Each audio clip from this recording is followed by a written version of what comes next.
प्रिय साथियों, आज हम सुनेंगे शीतला माता की व्रत कथा। शीतला माता की पूजा सनातन धर्म में विशेष रूप से स्वास्थ्य और रोगों से रक्षा के लिए की जाती है। शीतला माता के व्रत करने से चेचक, फोड़े, फुंसी, बुखार और त्वचा रोगों से रक्षा होती है और घर परिवार में स्वास्थ्य, शांति और सुख बनाए रखने के लिए उनकी पूजा आराधना की जाती है। बच्चों की लंबी उम्र और रोगों से बचाव के लिए माता शीतला की आराधना की जाती है और गांव और परिवारों में महामारी और बीमारी से रक्षा के लिए भी उनकी पूजा की परंपरा है।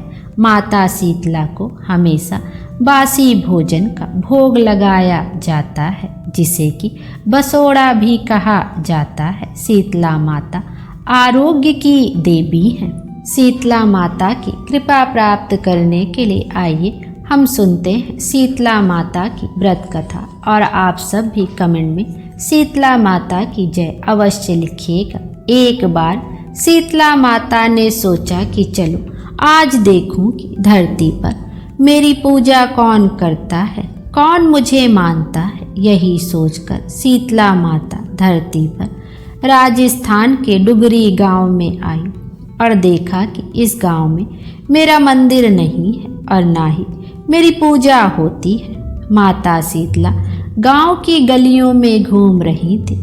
तभी एक मकान के ऊपर से किसी ने चावल का उबला पानी यानी कि मांड नीचे फेंका।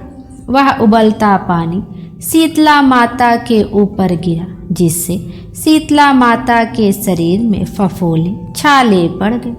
शीतला माता के पूरे शरीर में जलन होने लगी। शीतला माता गांव में इधर उधर भाग भाग के चिल्लाने लगी, अरे मैं जल गई, अरे मैं जल गई, मेरा शरीर तप रहा है, जल रहा है, कोई मेरी सहायता करो। लेकिन उस गांव में किसी ने शीतला माता की सहायता नहीं की। वहीं अपने घर के बाहर एक कुम्हारन महिला बैठी थी। उस कुम्हारन ने देखा कि अरे यह बूढ़ी माई तो बहुत जल गई है, इनके पूरे शरीर में तपन है, इनके पूरे शरीर में फफोले पड़ गए हैं, यह तपन सहन नहीं कर पा रही है। तब उस कुम्हारन ने कहा, हे माँ तू यहाँ आकर बैठ जा, मैं तेरे शरीर के ऊपर ठंडा पानी डालती हूँ। कुम्हारन ने उस बूढ़ी माई पर खूब ठंडा पानी डाला और बोली, हे माँ मेरे घर में रात की बनी हुई राबड़ी रखी है, थोड़ी दही भी है, तू दही राबड़ी खा ले। जब बूढ़ी माई ने ठंडे ज्वार के आटे की राबड़ी और दही खाया तो उनके शरीर को ठंडक मिली। तब उस कुम्हारन ने कहा, आ माँ बैठ जा, तेरे सिर के बाल बहुत बिखरे हैं, ला मैं तेरी चोटी गूंथ देती हूँ। और कुम्हारन माई की चोटी गूंथने हेतु कंघी बालों में करने लगी। अचानक कुम्हारन की नज़र उस बूढ़ी माई के सिर के पीछे पड़ी तो कुम्हारन ने देखा कि एक आंख बालों के अंदर छुपी है। यह देखकर वह कुम्हारन डर के मारे घबरा कर भागने लगी।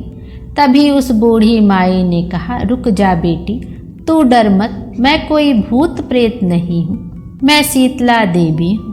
मैं तो इस धरती पर देखने आई थी कि कौन मुझे मानता है, कौन मेरी पूजा करता है। इतना कहकर माता चार भुजा वाली हीरे जवाहरात के आभूषण पहने, सिर पर स्वर्ण मुकुट धारण किए हुए अपने असली रूप में प्रकट हो गई। माता के दर्शन कर कुम्हारन सोचने लगी कि अब मैं गरीब इन माता को कहाँ बिठाऊं। तब माता बोली, हे बेटी तुम किस सोच में पड़ गई। तब उस कुम्हारन ने हाथ जोड़कर आंखों में आंसू बहाते हुए कहा, हे माँ मेरे घर में तो चारों तरफ दरिद्रता बिखरी हुई है, मैं आपको कहाँ बिठाऊं। मेरे घर में ना तो चौकी है, ना बैठने का आसन ही है। तब शीतला माता प्रसन्न होकर उस कुम्हारन के घर पर खड़े हुए गधे पर बैठकर एक हाथ में झाड़ू, दूसरे हाथ में डलिया लेकर उस कुम्हारन के घर की दरिद्रता को झाड़कर डलिया में भरकर फेंक दिया और उस कुम्हारन से कहा, हे बेटी, मैं तेरी सच्ची भक्ति से प्रसन्न हूँ। अब तुझे जो भी चाहिए मुझसे वरदान मांग ले। तब कुम्हारन ने हाथ जोड़कर कहा, हे माता, मेरी इच्छा है अब आप इसी डुगरी गांव में स्थापित होकर यहीं निवास करें और जिस प्रकार आपने मेरे घर की दरिद्रता को अपनी झाड़ू से साफ कर दिया, ऐसे ही आपको जो भी भक्त होली के बाद की सप्तमी को भक्ति भाव से पूजा कर अष्टमी के दिन आपको ठंडा जल, दही व बासी ठंडा भोजन चढ़ाए, उसके घर की दरिद्रता को दूर करना एवं आपकी पूजा करने वाली महिला का अखंड सुहाग रखना, उसकी गोद हमेशा भरी रखना। साथ ही जो पुरुष शीतला अष्टमी को नाई के यहाँ बाल ना कटवाए और आपको ठंडा जल चढ़ाकर, नारियल फूल चढ़ाकर परिवार सहित ठंडा बासी भोजन करे, उसके काम धंधे व्यापार में कभी दरिद्रता न आए। तब माता बोली, तथास्तु। हे बेटी, जो तूने वरदान मांगे हैं मैं तुझे सब देती हूँ। हे बेटी, तुझे आशीर्वाद देती हूँ कि मेरी पूजा का मुख्य अधिकार इस धरती पर सिर्फ कुम्हार जाति का ही होगा।